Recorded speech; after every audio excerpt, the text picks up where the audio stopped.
प्राचीन समय में एक आश्रम हुआ करता था जिसमें विभिन्न प्रकार के विद्यार्थी शिक्षा प्राप्त करते थे।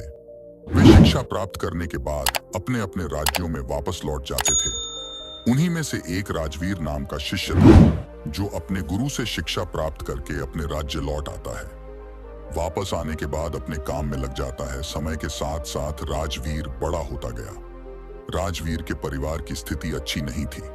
उनके घर वाले सोचते थे कि जब राजवीर आश्रम से शिक्षा प्राप्त कर घर वापस आएगा तो वह बहुत ही सफल होगा और अपने परिवार का भला करेगा। लेकिन सब कुछ इसके विपरीत हुआ। राजवीर आश्रम से शिक्षा प्राप्त करके आया, लेकिन काम की तलाश में जब वह बाहर जाता तो उसे कोई काम नहीं मिलता। वह छोटी छोटी चीजों में असफल हो जाता था। राजवीर एक बार अपने नगर के राजा के दरबार में उपस्थित हुआ, क्योंकि राजा अपनी सेना में नए सैनिकों की भर्ती कर रहा था। राजवीर भी राजा के सेना में भर्ती होने के लिए राजा के महल पहुंच जाता है। राजगीर जब राजा के अधिकारियों के पास अपनी योग्यता को साबित करने के लिए जाता है तो उसके हाथ पैर कांपने लगता है।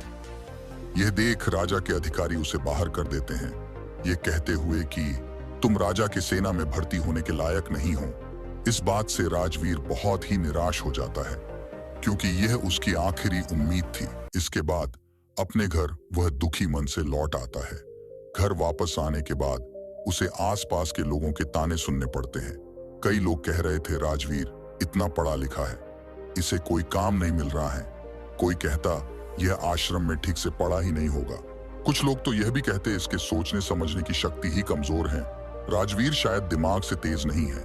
लोग राजवीर को तरह तरह के ताने मारते थे, जिससे राजवीर बहुत ही ज्यादा परेशान हो गया था। एक दिन उसके मन में आत्महत्या करने का विचार भी आने लगा। फिर जैसे तैसे उसने खुद को संभाला।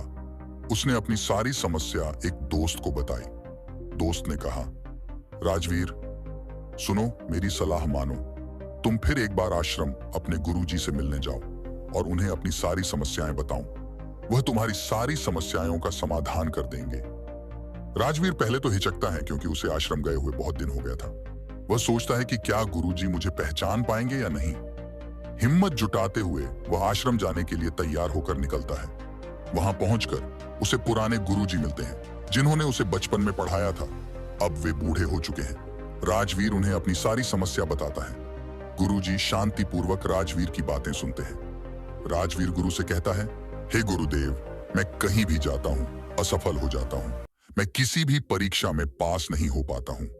मैंने अपनी पढ़ाई अच्छी तरह से की है, फिर भी मैं अपने जीवन में एक असफल व्यक्ति हूं, जिसकी वजह से मेरे दिमाग में तरह तरह के नकारात्मक विचार आ रहे हैं।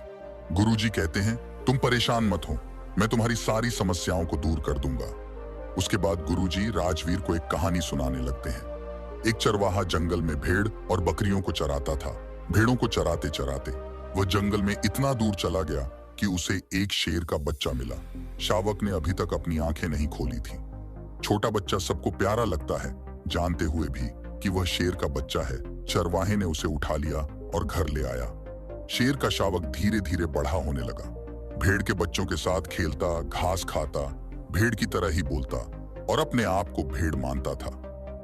अब शेर का बच्चा बड़ा हो गया था। एक दिन शेरों के झुंड ने भेड़ियों के झुंड पर हमला कर दिया। सभी भेड़ दौड़ने लगे और उस बच्चे ने भी उन भेड़ों के साथ भागना शुरू कर दिया। वह बड़ा हो गया था, लेकिन भेड़ों के साथ ही भाग रहा था। भेड़ों के झुंड में भागते हुए उस शेर के बच्चों को देखकर उस हमलावर शेर को बड़ा ही आश्चर्य हुआ। उसने भेड़ों की तरफ से अपना ध्यान हटाया और उस शेर के बच्चे को ही पकड़ लिया और उसे समझाने लगा कि तू क्यों डरता है, तू तो खुद शेर है। दूसरा शेर, जो भेड़ों के झुंड में भाग रहा था, उसने कहा, शेर तो जंगल का राजा होता है, उसकी दहाड़ से सभी जानवर कांपते हैं। हमलावर शेर उसे पकड़कर एक कुएं के पास ले गया और कुएं के अंदर उसका चेहरा दिखाकर कहता है, देख, तेरा चेहरा मेरे जैसा ही है और तेरे पंजे भी मेरे जैसे ही हैं। दूसरे शेर, जो भेड़ के साथ पला था, ठीक है, मेरा चेहरा तेरे जैसा ही है, मेरे पंजे भी तेरे जैसे ही हैं, मगर तू तो बहुत शक्तिशाली है, मेरी आवाज से तो कोई डरता भी नहीं है। हमलावर शेर ने कहा, तेरी आवाज से भी लोग डरेंगे, बस तू खुद को शेर समझ। जिस दिन से तू खुद को शेर समझ लेगा, उस दिन से सब तुझसे डरेंगे। तुझे महसूस होगा कि तू भी एक शेर है, तेरे पास भी ताकत है और तू भी जंगल का राजा बन सकता है। जब तेरे मन में ये बात आ गई तब तू किसी से नहीं डरेगा। हमलावर शेर फिर कहता है, तू डर कर इसलिए भाग रहा था क्योंकि अब तक तू अपने आप को भेड़ समझता रहा। जब तू खुद को शेर समझने लगेगा, तेरे अंदर से यह डर भी खत्म हो जाएगा। ये डर तुम्हारे अंदर इसलिए था क्योंकि तू भेड़ों के साथ रहता था और खुद को भेड़ समझने लगा था, और बचपन से सभी ने तुझे भेड़ ही समझा है। तुझे अब तक किसी ने शेर कहकर पुकारा ही नहीं है, इसलिए अब तक तू खुद को भेड़ समझता आया है। कहानी को समाप्त करते हुए गुरुजी ने कहा, राजवीर, तुम्हारे भी जीवन में यही हो रहा है। तुम्हारे पास सारी योग्यताएं हैं, फिर भी तुम खुद को भेड़ ही समझ रहे हो। गुरुजी फिर कहते हैं, इसका सबसे बड़ा कारण है कि कोई तुम्हें प्रोत्साहित नहीं कर रहा है कि तुम भी कर सकते हो। तुम्हारे आसपास वाले असफल होने के डर का बीज तुम्हारे दिमाग में बो दिया है। बचपन से लोग तुम्हें अयोग्य ही बोल रहे हैं, जिससे तुम्हारी मानसिक दशा अयोग्य सी हो गई है। गुरुजी फिर कहते हैं, जब किसी व्यक्ति को लंबे समय तक अयोग्य और असफल बताया जाता है तो वह अपने आप को कमजोर और लाचार समझने लगता है। इस दुनिया में प्रोत्साहित करने वाले लोग बहुत ही कम होते हैं और नकारात्मक ऊर्जा देने वाले लोग अधिक होते हैं। वे चाहते हैं कि तुम जीवन में सफल ना हो क्योंकि वे तुम्हें आगे बढ़ते हुए नहीं देखना चाहते। जब कोई व्यक्ति सफल होता है तो उसके आसपास वालों को सबसे अधिक दुख होता है। सफल होने से पहले तुम्हें खुद में बदलाव लाने का प्रयास करना चाहिए। जैसे शेर की तरह समझने की कोशिश करो। जब तुम अपने आप को योग्य मानने लगोगे तो तुम्हें खुद पर भरोसा होगा और खुद ही सफल हो जाओगे। गुरु कहते हैं कि बच्चे को बचपन से ही यह शिक्षा दी जाती है कि तू कुछ नहीं कर सकता है, तू कोई काम करेगा तो उसमें तू असफल ही होगा। लेकिन अगर उसी बच्चे को यह सिखाया जाए कि तू शेर है, तू कर सकता है, तो यह विचार उसके दिमाग में बैठ जाएगा, जो उसे सामर्थ्य प्रदान करेगा सफलता को प्राप्त करने के लिए। जहां चाह वहां राह। हमें किसी भी बच्चे को कभी भी कमजोर या लाचार नहीं बोलना चाहिए। जब हम ऐसा कहते हैं तो वह वास्तव में खुद को कमजोर और लाचार समझने लगता है। उसे लगने लगता है कि वह कुछ करने योग्य ही नहीं है, क्योंकि उसे बचपन से ही यह सिखाया जा रहा है कि वह ऐसा है, वह वैसा है और वह कुछ नहीं कर सकता। ये सभी विचार उसके दिमाग में बैठ जाते हैं, जिससे उसका आत्मविश्वास कमजोर हो जाता है। तब गुरुजी बोलते हैं, बचपन से ही तुम्हारे साथ भी यही होता आ रहा है। लोग तुम्हारे अंदर नकारात्मक ऊर्जा का बीज बोते आए हैं। आज वो बीज असफलता रूपी वृक्ष बन चुका है। तुम्हारे अंदर एक भय निवास कर रहा है कि तुम एक असफल व्यक्ति हो, तुम अपने जीवन में कभी कुछ नहीं कर सकते। सबसे पहले तुम खुद पर विश्वास करना सीखो, अपने अंदर सकारात्मक ऊर्जा भरो, तो फिर अपने आप सफल हो जाओगे।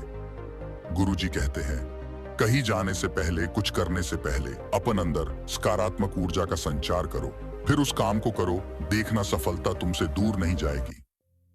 राजवीर के गुरु उसके समस्याओं का समाधान करते हैं और उसे मार्गदर्शन देते हैं। इसके बाद राजवीर नए उत्साह के साथ काम करता है।